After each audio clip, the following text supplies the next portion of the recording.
Hi guys, just Rob from Iceboxauto here today. Just going to show you today's install, which is on an Audi A6. This is the touchscreen Android version. So if I shut that door, get that message off.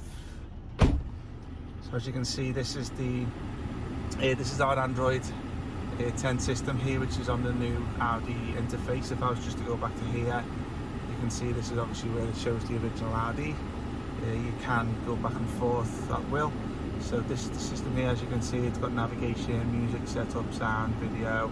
Just going to keep it quick today, guys, because the customer's waiting to go. It's got YouTube app, it's got the browsers here. This said link is your CarPlay app and Android Auto. Dashboard here.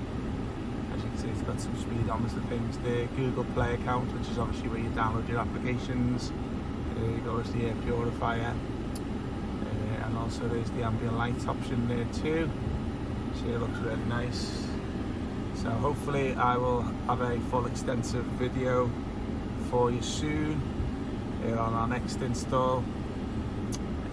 But as you can see, it looks lovely. It's very quite swift and responsive. 8-core processor, over 64 gig of RAM. There's your Bluetooth there. And obviously there's your mic settings there. Now I'll just keep it short anyway. If you've got any questions, give us a shout. Thanks a lot, bye bye.